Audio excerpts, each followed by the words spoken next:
Por espantosos y horripilantes que sean, los casos de asesinato casi nunca se resuelven. En algunos casos, ni siquiera se encuentra a las víctimas, lo que deja a sus familias desamparadas. Esto se debe a que los asesinos llevan a cabo sus actos malvados e inhumanos cuando nadie mira. Sin embargo, de vez en cuando, la tecnología ayuda a la policía a reunir pruebas para resolver misterios de asesinatos. En la mayoría de los casos, los asesinos son pillados infraganti por las cámaras de vigilancia, que ofrecen pruebas cruciales que ayudan a poner a los asesinos entre rejas. Estos son 10 asesinos a los que pillaron las cámaras durante sus crímenes. Gemma Mitchell y Mi Quen Chong se conocieron alrededor de agosto de 2020 en una iglesia. Nadie podría haber predicho que la amistad entre las dos devotas cristianas desembocaría en un espantoso asesinato. Incluso entonces, viendo a Mitchell, no parecía alguien capaz de tal maldad. Sin embargo, Mitchell fue detenido el 6 de julio de 2021 y posteriormente acusado del asesinato de Chong. Entonces, ¿qué había ocurrido entre los dos supuestos amigos que dejó a uno muerto y metido en una maleta? Nacida y criada en Australia, Gemma Mitchell se trasladó al Reino Unido con su madre y su hermana tras el divorcio de sus padres. Durante su estancia en el Reino Unido, estudió en el King Edward's School Whitley y más tarde ingresó en el King's College de Londres. Estudió ciencias humanas y obtuvo un título en Bases estructurales del funcionamiento humano. Es importante recordar este aspecto, ya que está relacionado con sus acciones posteriores. Básicamente, aprendió a diseccionar el cuerpo humano. Era tan buena que le concedieron el premio Hamilton a la excelencia anatómica y se graduó con matrícula de honor. A continuación, Mitchell estudió osteopatía, un tipo de medicina alternativa que se centra en la manipulación física del tejido muscular y los huesos del cuerpo, en la Escuela Británica de Osteopatía. Sin embargo, no se registró en el Consejo General de Osteopatía, por lo que no pudo ejercer en el Reino Unido. Regresó a Australia para establecerse como osteópata.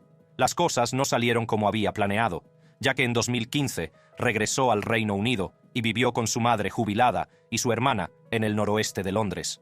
Aunque la propiedad valía 4 millones de libras, estaba en mal estado y necesitaba reparaciones urgentes. Mitchell y su madre decidieron hacer las reparaciones necesarias. Encargada del trabajo, Mitchell recibió 230,000 libras, que perdió a manos de 2 constructores contratados para el proyecto. Este fue el principio de sus problemas. Mitchell conoció a Chong en 2020 y entabló amistad de inmediato. Chong, originaria de Malasia, era viuda y sufría esquizofrenia paranoide. Para controlar su enfermedad, Chong tomaba medicación antipsicótica. Mitchell debió de reconocer el estado de Chong y por su formación médica sabía que podía aprovecharse de ella. Mitchell manipuló a su amiga para que Chong creyera realmente que Mitchell estaba curando su enfermedad con curaciones espirituales. Desesperada por recuperar lo que había perdido, Mitchell logró convencer a Chong de que le prestara 200,000 libras. Chong accedió. Después de todo, Mitchell ya estaba haciendo demasiado por ella. Sin embargo, en un giro repentino de los acontecimientos, Chong se retractó de su oferta. A Mitchell se le rompió el corazón, pero no podía aceptar un no por respuesta y decidió hacer el lamentable viaje a Wembley la mañana del 11 de junio de 2021 con una maleta azul. Las autoridades creen que mató a Chong y metió su cuerpo en la maleta antes de llevársela consigo cuando abandonó la propiedad varias horas después. Las imágenes de CCTV la muestran arrastrando la maleta, que pesa visiblemente más que varias horas antes. Según los informes policiales, pasaron 2 semanas antes de que sacara el cadáver de su casa. Antes de hacerlo, se cree que lo decapitó. Después condujo hasta Devon, donde se deshizo del cadáver de Chong. El cadáver, al que le faltaba la cabeza, fue encontrado por unos veraneantes al día siguiente. La policía encontró la cabeza 4 días después, a unos 10 metros del resto del cuerpo. Durante el juicio, se mostraron a los miembros del jurado imágenes de circuito cerrado de televisión en las que se veía a Mitchell llegar a casa de Chong con la maleta azul poco después de las 8:07 horas del 11 de junio de 2021 y salir con ella, más abultada y pesada, hacia las 13:13 horas. El móvil de Mitchell había sido siempre el dinero, ya que, según las autoridades, había robado documentos del apartamento de Chong y falsificado su testamento, que le dejaba a ella el 95% del patrimonio de Chong y el 5% restante a la madre de Mitchell. Tras 7 horas de deliberaciones, el 27 de octubre Mitchell fue declarada culpable de asesinato y condenada a cadena perpetua, con una pena mínima de 34 años. Shane Schindler, también conocido como el asesino del maniquí. Su historia no solo es espeluznante y triste, sino que pone de manifiesto el trato inhumano que reciben los menos afortunados.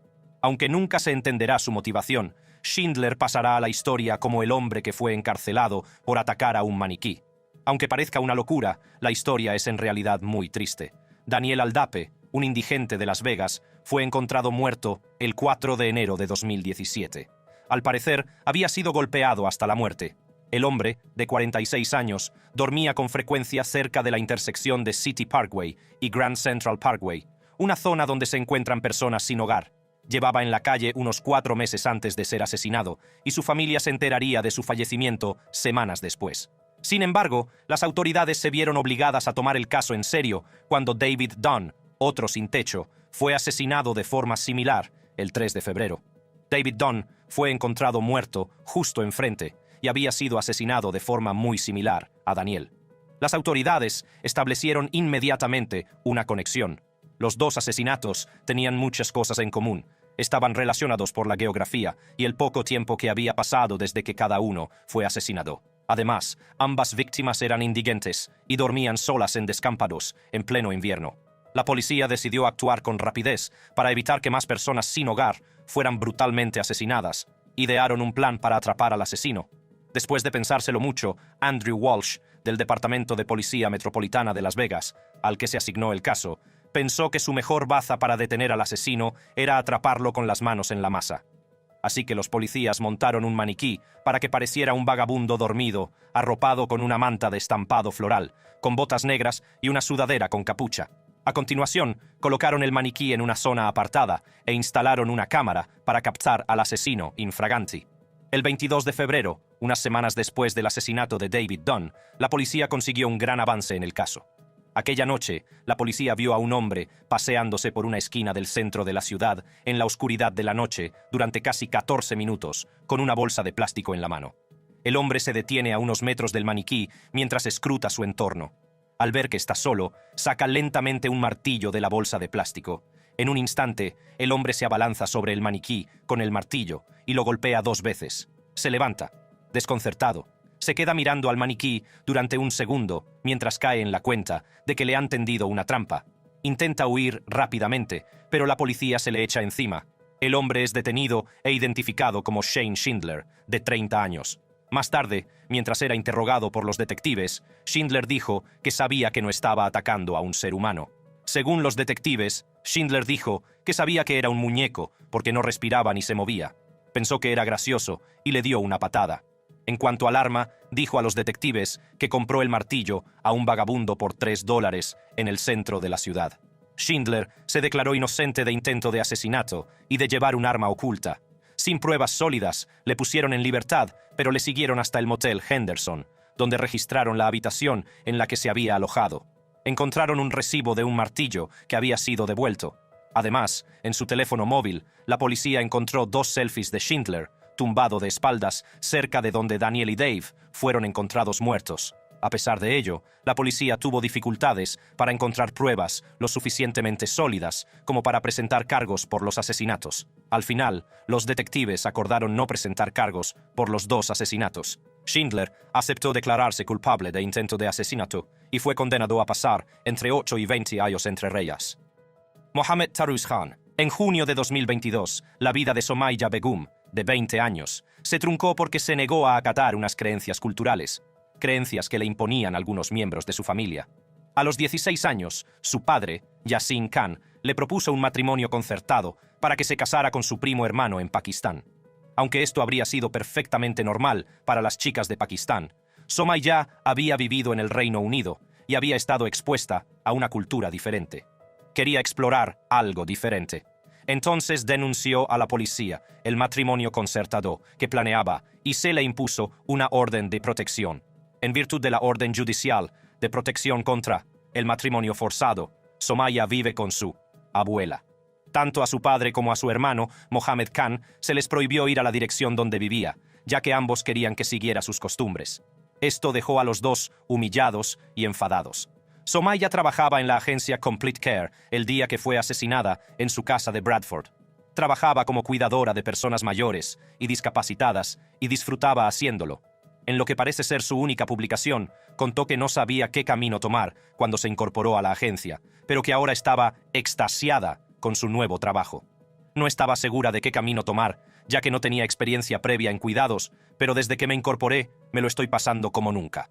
La dirección me apoya y anima mucho, escribió en la página de Facebook de la agencia. En general, estoy extasiada de formar parte de este equipo. Las imágenes de videovigilancia muestran sus últimos momentos de camino a casa a primera hora de la mañana, al final de su turno.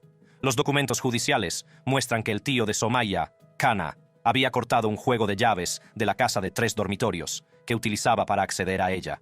El 25 de junio, Khan visitó la casa 3 veces, lo que ya era contrario a las órdenes judiciales. Esta sería la última vez que se vería con vida a Somaya Begum, de 20 años. Fue hallada muerta a poco más de 1 kilómetro de su domicilio, en Bradford. La autopsia mostró signos de traumatismo y agresión, ya que había indicios de posibles daños en la estructura de su cuello. Además, se encontró un pincho de metal de unos 11 centímetros incrustado en el lado derecho del pecho, que le perforó el pulmón. Los fiscales revelaron que Khan había hecho una búsqueda en Internet de grandes sacos de escombros de 1 tonelada de capacidad, lo que demuestra que tenía intención de deshacerse de algo.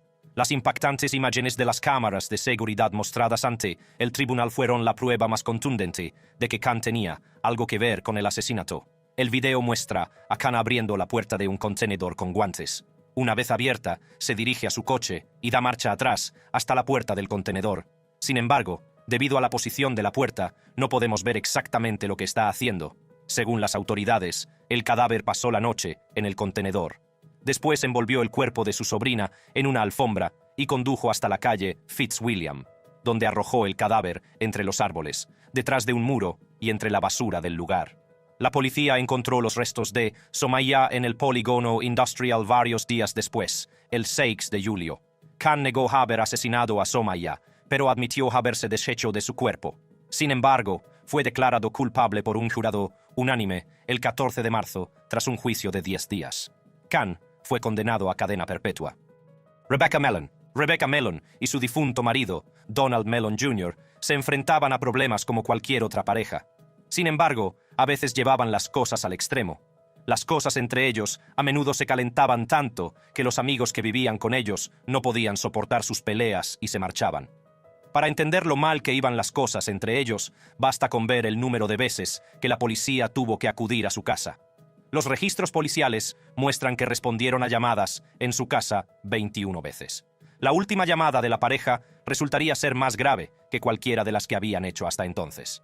El 31 de julio de 2012, alrededor de las 22:00, una Rebecca intoxicada llamó al 911 para informar de un tiroteo. La policía corrió a la casa para encontrar sangre en el suelo de la sala de estar y un Donald que no respondía en el sofá. Sangraba por la cabeza y parecía tener una herida de bala en el costado izquierdo que le había atravesado. Donald fue trasladado de urgencia al hospital, pero finalmente sucumbió a la herida. Al ser la única que se encontraba en la casa, Rebecca fue detenida. En comisaría, respondió a algunas preguntas y dio información limitada antes de quedarse dormida durante el interrogatorio. Aunque no consiguieron obtener información significativa de ella, las imágenes de vigilancia del interior de la casa revelaron lo que había ocurrido en la residencia de los Mellon. Las imágenes eran demasiado gráficas para que las autoridades las compartieran con el público. Alrededor de las 21:45 se vio a Donald sentado en el sofá, dejando un mensaje de voz a su hija. Rebecca se le acercó por detrás, le apuntó a la cabeza y disparó. La bala le rozó el cráneo, salió por el otro extremo y se incrustó en una foto de Rebecca que estaba colgada en la pared. Mientras Donald yacía en el suelo sangrando, Rebecca salió brevemente de la habitación y entró en ella unos instantes después. Se colocó junto a Donald y le disparó en la cabeza. La policía siguió visionando las imágenes de vigilancia y descubrió más detalles espeluznantes sobre la pareja. Se peleaban constantemente y a menudo legaban a las manos. Al final, Rebecca alegó defensa propia. Las imágenes de vigilancia que mostraban los malos tratos físicos que sufría a manos de su marido ayudaron a su caso. Declaró que Donald se ponía violento a menudo y la lastimaba de vez en cuando.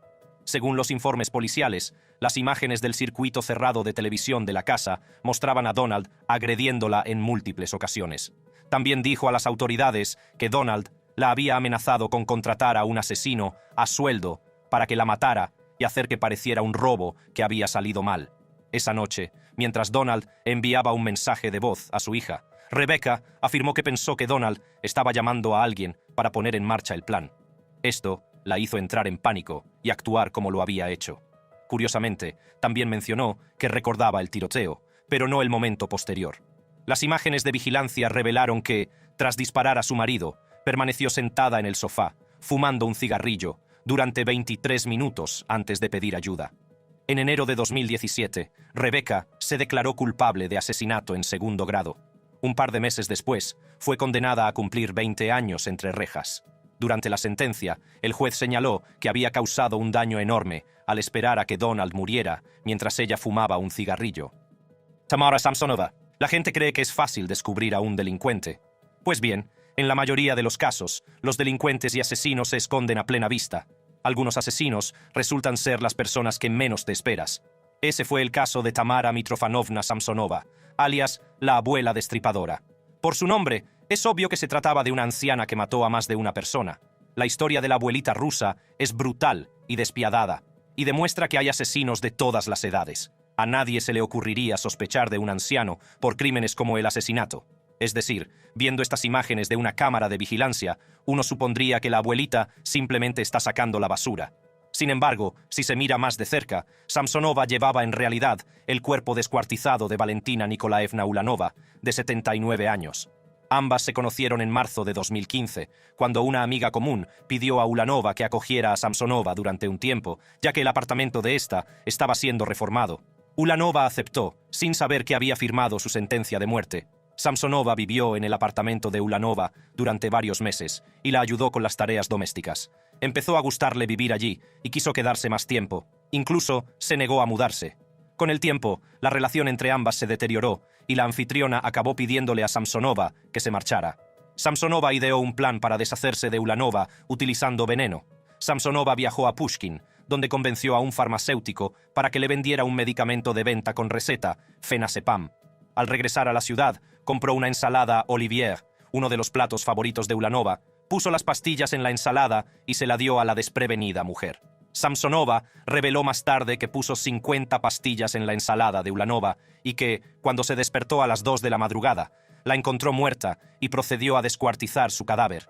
Llegué a casa y puse todo el paquete de Fenazepam, 50 pastillas, en su ensalada Olivier.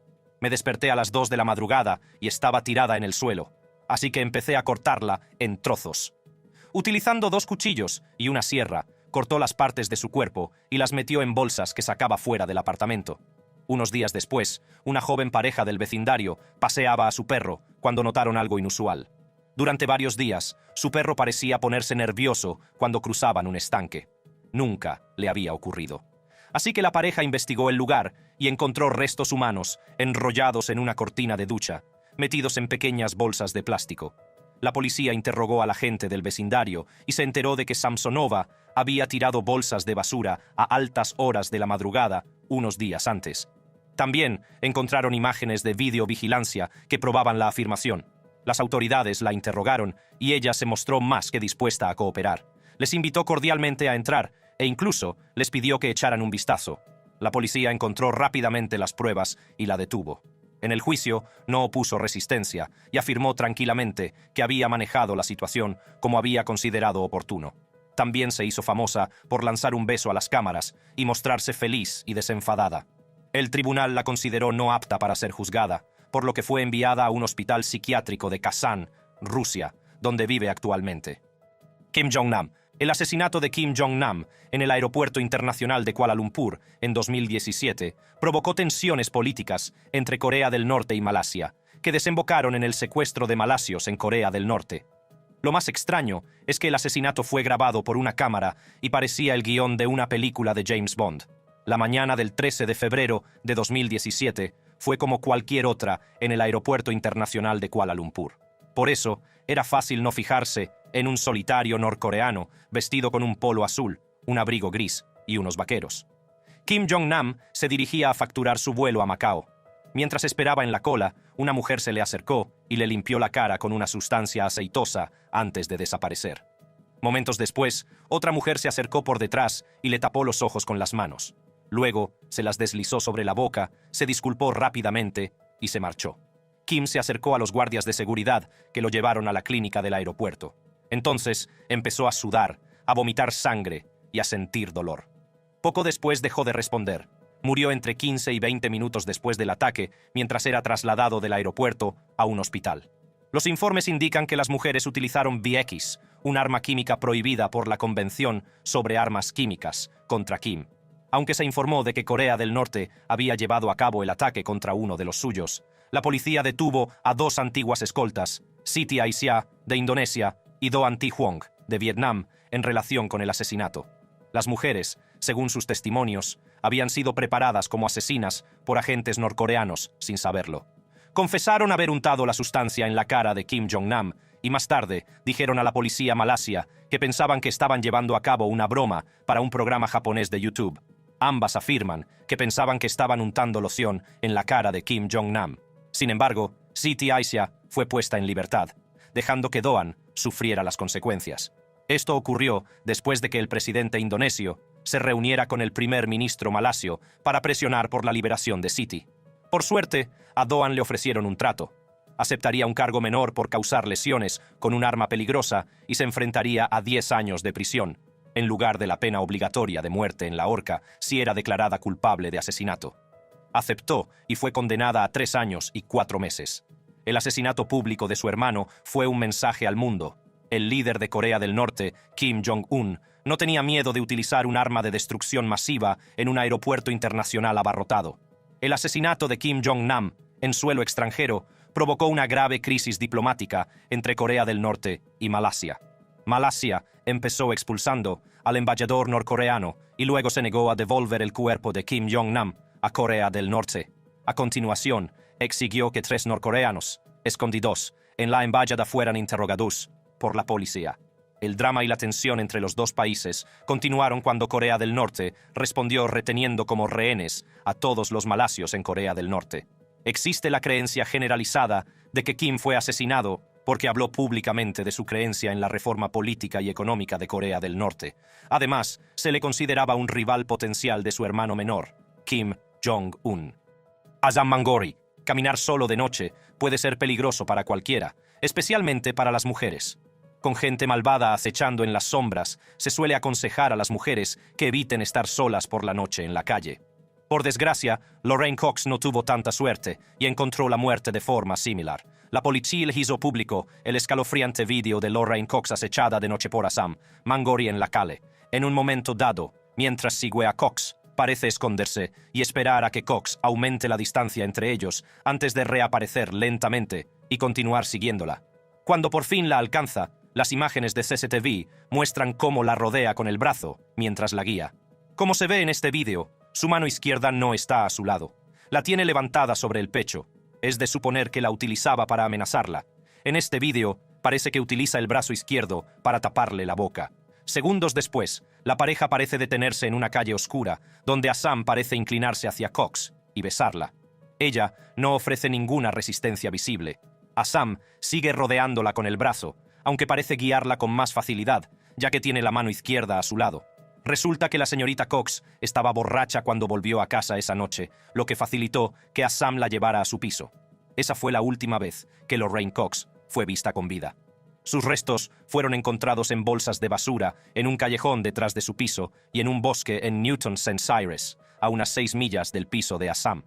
Los documentos judiciales muestran que se acostó con ella antes de decidir matarla. Como estaba muy borracha, Azam pudo asfixiarla con la camiseta que llevaba puesta sin oponer mucha resistencia. Para evitar que su familia la buscara, Azam utilizó la tarjeta SIM de su teléfono móvil para fingir que estaba viva y sana ante sus familiares y amigos. A continuación, cortó su cuerpo en 7 trozos a lo largo de una semana y se deshizo de su ropa y pertenencias en contenedores y en el bosque. Las imágenes de las cámaras de seguridad le muestran llevando una espalda inusualmente grande y llena. Se cree que, tras desmembrar el cadáver de Cox, metió sus partes en la bolsa para deshacerse de ellas. Sin embargo, Cox mantiene que él no la mató. Según él, Cox murió de una sobredosis de drogas, aunque pensó que se había desmayado. Sin embargo, el hecho de que no pidiera ayuda demostró que podía estar mintiendo. Assam fue condenado a cadena perpetua y deberá cumplir 20 años antes de poder optar a la libertad condicional. Israel Keyes, aunque caminar sola de noche hasta casa es peligroso, a veces incluso estar sola en un lugar que se consideraría seguro puede resultar peligroso. Samantha Tesla Koenig es una de las personas que lo descubrió de la forma más lamentable. En 2012, Samantha Koenig tenía 18 años y trabajaba en una cafetería llamada Common Grounds en Anchorage, Alaska. Las imágenes de CCTV del 1 de febrero de 2012 muestran cómo Israel Keyes secuestra a Samantha en su lugar de trabajo. Esta fue la última vez que fue vista con vida. Esa noche, Samantha estaba sola en el trabajo y estaba a punto de cerrar cuando un hombre se acercó a la tienda. El hombre, con pasamontañas, se acerca a la ventanilla y pide un café. Samantha empieza inmediatamente a preparar el pedido del hombre. De repente, el hombre la apunta con una pistola, mientras se la ve con las manos en alto y retrocediendo. El hombre le ordena que apague las luces, lo que ella se apresura a hacer. A continuación, le ordena que vacíe las cajas registradoras. Creyendo que solo se trata de un atracador, obedece y mete todo el dinero en una bolsa para llevársela al atracador. Sin embargo, Keyes tiene otras ideas. Le dice que se tire al suelo y aprovecha para entrar en la tienda por la ventana. Le ata las manos y le mete un puñado de servilletas en la boca. A continuación, la obliga a salir del puesto de café y a subir a su camioneta. La condujo hasta su casa mientras le decía que solo quería retenerla para pedir un rescate. Pero en cuanto Keyes cogió la tarjeta de débito y el teléfono móvil de Koenig, ya no la necesitaba. Hacia las 2 de la madrugada, la sacó de su camión y la llevó a su cobertizo de herramientas, donde la ató por el cuello y la estranguló hasta matarla. Utilizó su teléfono móvil para enviar un mensaje de texto falso a su novio, que debía recogerla después del trabajo. También envió a sus padres una foto de ella pidiendo rescate. Sin embargo, como ya estaba muerta, le cosió los párpados. Keyes desmembró su cuerpo y se deshizo de los restos en un lago helado a las afueras de Palmer, Alaska, al norte. Cuando Keyes fue finalmente detenido, se encontraron con él el cajero automático y el teléfono móvil de Samantha. El 2 de diciembre de 2012, Israel Keyes consiguió ocultar una cuchilla de afeitar en su celda del Complejo Correctional de Anchorage, en Alaska, que utilizó para quitarse la vida. Julia Rosen. Los asesinos en serie están motivados por muchas cosas. Para Nathan Maynard Ellis y su novio, David Leslie, su obsesión con las películas de terror puede haber jugado un papel en sus horripilantes acciones. El 11 de mayo de 2019, Nathan conoció a Julia en un bar mientras salía con su amante David. Según las autoridades, Nathan había salido la noche del asesinato con el objetivo de encontrar una víctima. Por desgracia, era Julia. La pareja consiguió atraerla al piso de Nathan, donde la asesinó representando escenas de sus películas de terror favoritas. Julia fue golpeada 4 veces con un rodillo y su cadáver fue cortado en 12 trozos con la ayuda de David. La pareja utilizó sierras para trocear el cuerpo y se cree que le extirparon el riñón derecho como macabro trofeo del asesinato. Los dos quemaron la ropa manchada de sangre de Julia en un intento de librarse del crimen. Después, metieron algunas partes de su cuerpo en bolsas de basura y las escondieron en un campo de Tipton, Westmeads. Las imágenes de CCTV muestran a Nathan y David supuestamente explorando la zona para tirar las partes del cuerpo. Estas imágenes de CCTV muestran a los dos tirando el resto de las partes del cuerpo. Más tarde se encontrarían cerca de un canal. Tras el asesinato, Nathan se comportó con normalidad, visitando un pub horas más tarde, donde se le vio sonriendo y haciendo una llamada telefónica.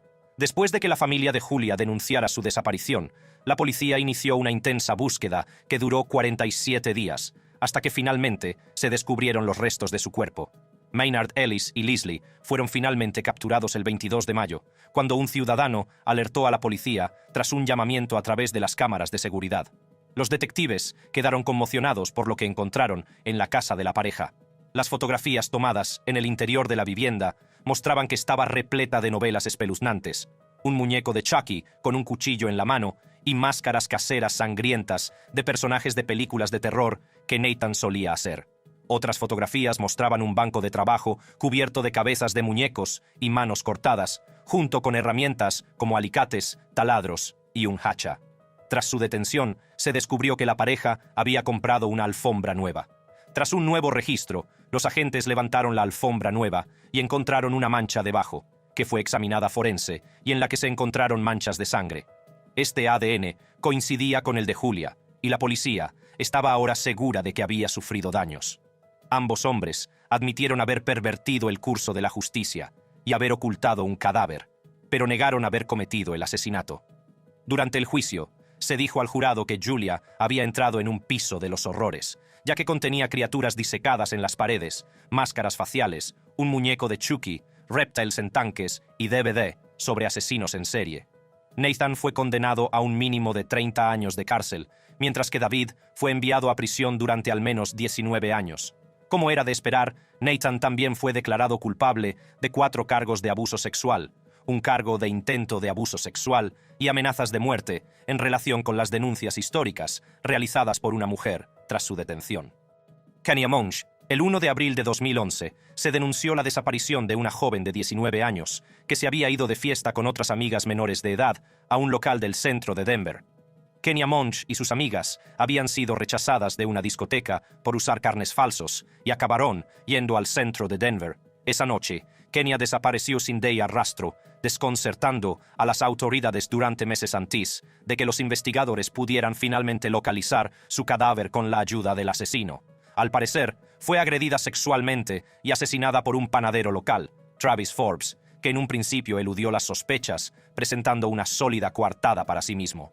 Forbes había convencido a su novia, Kerry Humphrey, para que mintiera a los investigadores y consolidara su coartada. Sin embargo, más tarde, admitió haber mentido y fue enviada a la cárcel. Según testimonios de sus amigos, Kenya se excusó para ir al lavabo, pero nunca regresó. El padrastro de Kenya empezó rápidamente a investigar la desaparición de su hijastra. Empezó por revisar su teléfono, que se había dejado en el club. Para su horror, encontró un mensaje que decía: «Hola, soy Travis, el chico que te llevó anoche en una furgoneta blanca espeluznante. Llegaste bien en tu coche a casa». Tony, el padrastro de Kenya, sigue investigando a Travis y descubre imágenes de circuito cerrado de televisión de él y Kenya saliendo del club. Esta fue la última vez que Kenya fue vista con vida. Tony organiza un encuentro con Travis en la misma gasolinera en la que, según él, había dejado a Kenya. Según Travis, él la había llevado esa noche. Dijo que, por el camino, ella quería tabaco, así que pararon en la gasolinera Konoko, donde Monge conoció a un hombre asiático y se marchó con él. Las investigaciones se centraron inicialmente en localizar a este hombre asiático, y a pesar de algunas sospechas, la coartada irrefutable de Forbes hizo que no fuera sospechoso durante muchos meses. Aunque la policía también sospechaba mucho de él, no tenía nada sólido contra él. Sin embargo, se produjo un gran avance en el caso cuando fue detenido por golpear y agredir presuntamente a una mujer de 30 años. Tras ser detenido por el caso de agresión, dijo a los policías que ya no huía. Admitió que quería confesar e hizo un trato con las autoridades, según el cual prestaría declaración a cambio de no ser etiquetado como delincuente sexual. Esto también le ayudaría a evitar la pena de muerte. Travis confesó el asesinato de Monge y admitió que la recogió en el centro de Denver, mientras Monge estaba extremadamente intoxicada. En la furgoneta, Monge se desmayó y Travis aprovechó para agredirla sexualmente. Cuando se despertó, se enzarzaron en una pelea que acabó con Travis estrangulando a Kenya hasta matarla. Tras matarla, Travis metió su cuerpo en una nevera y condujo con él durante un día entero, antes de enterrarla en una fosa poco profunda, muy lejos de allí. Más tarde, la policía encontró imágenes de videovigilancia de Travis, transportando un cadáver en una nevera. Llevó a las autoridades al lugar donde encontraron los restos de Kenya. Travis fue condenado a cadena perpetua sin posibilidad de libertad condicional. Si te ha gustado ver este vídeo, haz clic en uno de los cuadros que se reproducen en tu pantalla para ver más contenidos similares.